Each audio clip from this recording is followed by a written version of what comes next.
Hello les amis et bienvenue dans cette nouvelle vidéo, une vidéo spéciale coronavirus. On va voir comment gérer les enfants pour les prochaines semaines, parce que là on part pour au moins 5 semaines, voire plus.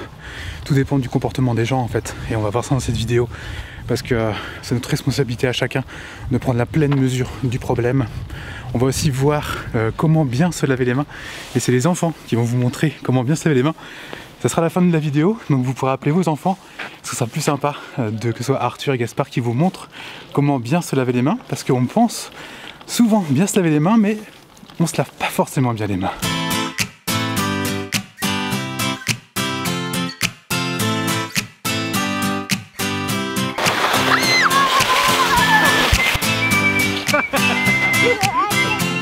Pourquoi il ne faut pas prendre à la légère ce coronavirus?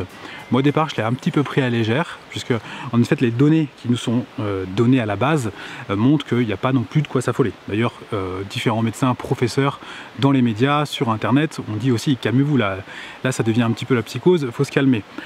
Là encore, ici, il faut aussi se calmer. Il ne faut pas tomber dans une psychose. Par contre, il faut mettre des mesures en place pour limiter la propagation de ce virus. Si on ne fait rien aujourd'hui, ce virus va se propager dans la population. Alors, les gens en bonne santé ne craignent rien. Les jeunes en bonne santé ne craignent rien. Nos enfants ne craignent rien, sauf si le virus mute. Mais la grippe peut muter. Il y a des milliers de virus qui peuvent muter dans le monde et qui peuvent potentiellement tuer tout le monde.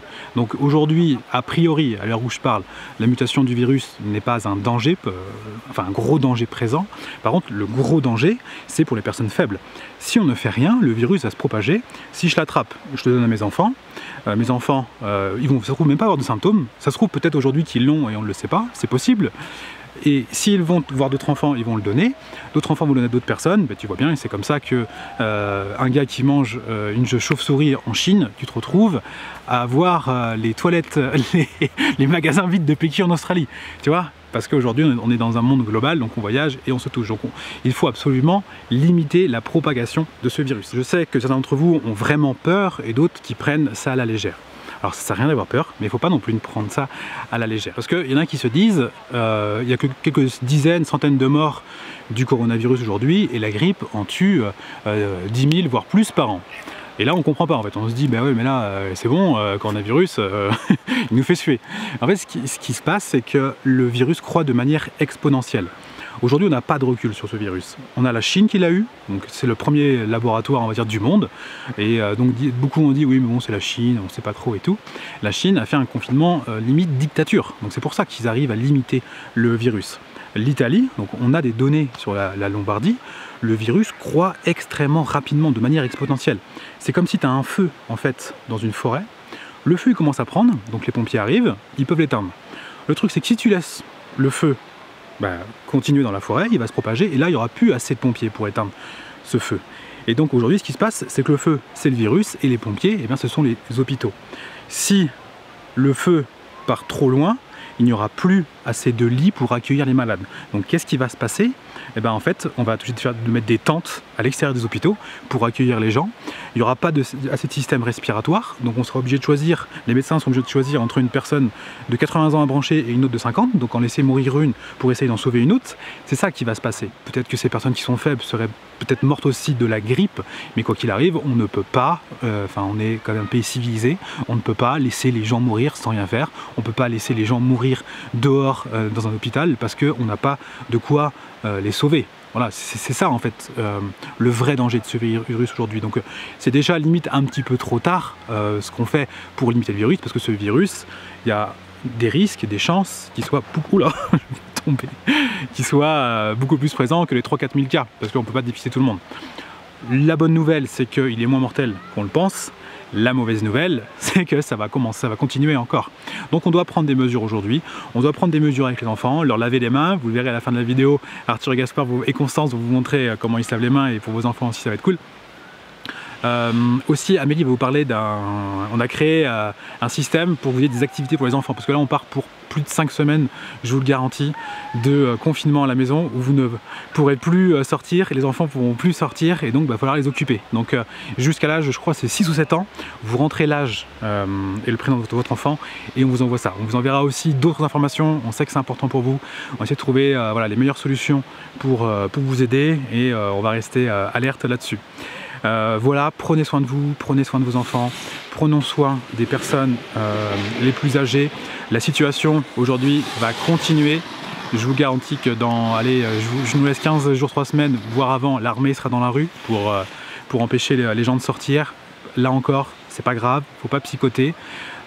L'État est obligé de prendre ces mesures parce que les gens ne respectent pas assez les consignes, donc il faut prendre des consignes fortes pour tout le monde. Malheureusement c'est comme ça. Hier à La Plagne, les gens se rassemblaient en intérieur, des centaines de personnes au même endroit, alors qu'on sait qu'il ne faut pas faire ça. Aujourd'hui les gens aussi psychotent, on n'a plus le droit d'aller limite sur les pistes. Donc voilà, il faut essayer de réagir avec son cerveau, essayer d'être rationnel au maximum et limiter l'impact émotionnel de la chose. Je sais que c'est difficile, mais tout va bien se passer et dans quelques mois, espérons que ça reste un bon souvenir. Espérons aussi que pour la planète, voilà, il y a moins d'activité, donc ça va aussi faire respirer notre planète. J'espère que tu m'entends parce qu'il y a du snow. Il y a des gens qui font encore du snow, ils vont en navette en haut, ils descendent. Donc peut-être que cette chose est aussi une bonne chose, ça nous permet de ralentir, de nous recentrer aussi sur nos enfants. Donc ça c'est cool, faut voir du positif là-dedans. Donc Amélie, je vous laisse avec Amélie qui va vous présenter, va vous expliquer comment gérer les enfants en cette période de crise. Salut. On va faire une battle de luge.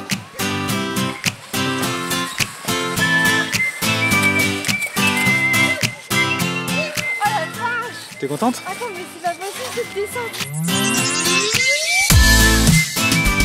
Alors la première chose que vous pouvez faire, ce sont des activités avec vos enfants. C'est vrai que la période n'est pas cool, c'est plutôt galère de devoir être confiné, de devoir être restreinte dans ces déplacements. On n'a pas l'habitude de vivre ça, donc forcément ça nous fait tout drôle. Et voilà, il y a une certaine forme de frustration, on va dire ça comme ça, qui peut se créer. Moi ce que je trouve intéressant, c'est que ça peut nous permettre de faire basculer la balance et de se dire ok, puisque je ne peux pas faire autre chose, autant pouvoir passer du temps à faire des activités avec les enfants. Donc ça c'est vraiment une option qui est hyper intéressante à faire. Souvent dans le quotidien, voilà, on est pris dans le tourbillon, c'est prenant, on a plein de choses à faire.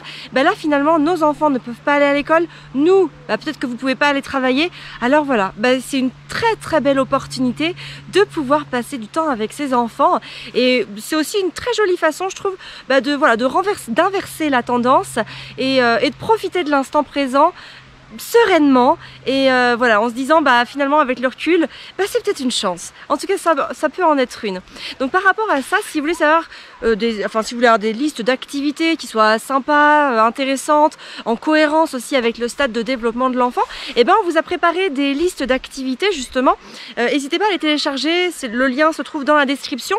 Tu vas recevoir une liste d'activités dédiées à l'âge de ton enfant et en plus de ça tu vas pouvoir, là pendant toute cette période, pour le moment on ne sait pas jusqu'à quand ça va être, on va envoyer en fait très régulièrement du contenu sur les activités que vous allez pouvoir faire avec vos enfants. Donc voilà, tu télécharges le lien et tu vas recevoir directement déjà une série d'activités en fonction de l'âge de tes enfants. Et dans les jours qui arrivent, nous allons continuer de créer du contenu par rapport aux activités qui sont possibles de faire. La deuxième chose, et là, c'est par rapport à l'alimentation. On a vu dans les supermarchés, tout ça, que les plats toutes les pâtes, c'était pris en fait, pris d'assaut. Les rayons étaient vides. Et finalement, moi je trouve que c'est une très bonne période aussi pour ne pas manger ça. Pourquoi ? Parce que déjà d'une, les pâtes, elles sont très pauvres nutritivement parlant. Donc finalement on se remplit l'estomac soit, mais on va pas se remplir l'estomac des bonnes choses. Et deuxièmement, dans ce moment d'épidémie où il y a un virus qui se répand, on a besoin d'un organisme qui soit en forme. Et donc forcément pour être en forme, il faut manger des aliments qui vont nous apporter des nutriments, des vitamines, des fibres, des minéraux, tout ce qui va pouvoir nous donner de l'énergie, qui va pouvoir aussi booster nos défenses immunitaires pour tenir le coup et pour pouvoir être plus forte par rapport à ce virus. D'ailleurs, que ce soit celui-là ou que ce soit un autre, hein, comme la grippe ou même des infections chroniques comme les rhumes, etc. Donc voilà, plutôt que de manger des pâtes, bah moi, voilà, mon petit conseil, c'est vraiment de vous dire, mangez des légumes, mangez des fruits, mangez les choses que personne finalement n'a envie d'aller chercher parce que tout le monde se rue sur les pâtes. Mais selon moi, c'est vraiment pas la meilleure solution à faire en cas comme ça de pandémie, parce que voilà, justement, boostez votre organisme à manger des choses saines et en plus, vous avez le temps de cuisiner. Donc ça, c'est vraiment une aubaine, encore une fois. Prenez ce temps pour cuisiner, pour préparer justement des légumes de saison. Il y a plein de choses en ce moment que l'on peut faire que d'habitude on ne peut peut-être pas faire. Donc voilà, profitez de ce temps pour aller faire le plein de fruits et légumes et cuisinez-les. Vous allez voir, c'est tellement bon et en plus vous allez aider votre organisme à se défendre. Donc c'est vraiment hyper important. La troisième chose, c'est que dans cette période où on va dire où les enfants ne vont pas à l'école, alors j'ai pas encore envie de dire confinement parce que actuellement au jour où je tourne cette vidéo, on n'est pas encore en état de confinement, mais j'ai envie de dire que c'est du bon sens. Si vous restez chez vous, vos enfants, ils vont tout simplement en avoir marre, ils vont avoir tendance à péter un câble, à devoir rester enfermés toute la journée. Et vous aussi, hein, ça va vous miner de devoir gérer des petits fauves comme ça en cage. Donc moi, je vous conseille vraiment de sortir dans les endroits où il n'y a personne. En fait, si tu veux, en ce moment, ce qui est dangereux, c'est d'être en contact avec d'autres personnes parce qu'il y a une propagation du virus donc qui est rapide et forcément plus on rencontre et plus on est en contact avec d'autres, plus il y a de risques. Par contre, donc encore une fois, je répète bien qu'à l'heure où je tourne cette vidéo, on peut le faire, peut-être que dans 3, 4, 5 jours on ne pourra plus, mais j'ai envie de vous dire, allez vous promener à la montagne si vous êtes en montagne, faites le tour d'un lac, allez en forêt, près des fleuves, en fait allez là où il n'y a personne. À partir du moment où on se balade tout seul dans la nature, on risque ni de contaminer les autres, ni d'être contaminé, bien évidemment. Donc c'est souvent des belles opportunités, encore une fois, pour faire des choses qu'on fait moins dans son quotidien, des choses voilà plus en contact avec la nature, des choses où voilà il y aura personne. C'est sûr qu'il faut éviter les parcs, hein, les aires de jeu, les parcs, on va pas y aller parce qu'il y a plus de risques évidemment d'avoir des échanges avec d'autres personnes et dans ce cas-là c'est pas bon. Mais si tu vas te balader en forêt, à part des petits écureuils, tu vas peut-être pas rencontrer grand monde. Sauf si tout le monde a la même idée, mais encore une fois, la nature est tellement grande que je pense que le risque de rassemblement, par exemple comme sur une plage, les fronts de plage ne sont pas très grands finalement, c'est sûr qu'il vaut mieux éviter ces endroits-là. Les forêts sont immenses et je pense que, en tout cas à l'heure où je vous parle, il n'y a pas encore abondance de personnes dans les forêts. Donc voilà, emmenez vos enfants pour les défouler, pour les soulager, pour vous soulager aussi, dans des endroits comme ça où il y a personne. Ça vous fera du bien, vous allez respirer au contact de la nature et ça permettra aussi à tout le monde de décharger les tensions et les émotions. Voilà mes petits conseils. Encore une fois, n'hésitez pas à télécharger les listes d'activités. Vous allez vraiment en avoir besoin parce que évidemment dans cette période en plus c'est pas la belle saison, il fait pas beau bien évidemment. Donc peut-être qu'il va pleuvoir, faire pas beau, du vent, tout ça. Donc n'hésitez pas à télécharger ces listes d'activités pour déjà être au courant des activités qu'on peut vous proposer en fonction de l'âge de vos enfants, mais aussi pour suivre l'actualité des activités qu'on va vous proposer dans les jours qui arrivent. Sur ce, prenez soin de vous, ce message n'a sûrement jamais été aussi fort qu'aujourd'hui. Prenez soin de vous, protégez les autres en vous protégeant. Hein. On est bien d'accord que le fait de ne pas être en contact avec d'autres, ça permet aussi de protéger les autres et de se protéger. Voilà, donc protégez-vous, protégez vos enfants, protégez vos familles. N'hésitez pas à dire à vos grands-parents de rester chez eux, invitez-les à faire leurs courses dans des drives. Voilà, évitez d'aller les voir, vous pouvez leur téléphoner, mais voilà, pas la peine, on va dire, de se rassembler dans ces moments-là, ça sert à rien, ça va passer, c'est une mauvaise période, mais elle va finir par passer, la vie reprendra son cours dans quelques semaines, quelques jours, en tout cas j'ai envie d'y croire, et voilà, pendant ce temps-là, essayez de rester isolé avec votre petite famille, et voilà, et puis soyez optimistes, tout se passera bien. Je vous embrasse fort, prenez soin de vous et de vos enfants. À très bientôt dans une prochaine vidéo. Donc là, tu en mets sur tes mains. Pas beaucoup. Pas trop, c'est pas forcément utile. Donc nous, on a du produit vaisselle, parce qu'on n'a pas forcément fait des courses. Là-bas, il y a Gaspard qui va aider Constance à se laver les mains. Alors montre-nous, mon Arthur. Qu'est-ce qui est important de faire quand on se lave les mains? On frotte bien et l'eau dessus des mains. Et le plus important, ce qu'on oublie souvent, C'est quoi? Le bout des doigts. Le bout des doigts, donc bien frotter le bout des doigts à chaque fois. Le bout des doigts peut rester sale et c'est là que le petit virus peut se mettre. Donc on frotte bien les doigts. Voilà, t'as les mains bien propres là? Oui. Et tu peux les rincer. Hop, vas-y, tu frottes. Voilà, tu fais le dessus aussi. Voilà, au-dessus. Très bien. Le bout des doigts. C'est important de faire le bout des doigts. Voilà, chaque doigt. Tu frottes chaque doigt.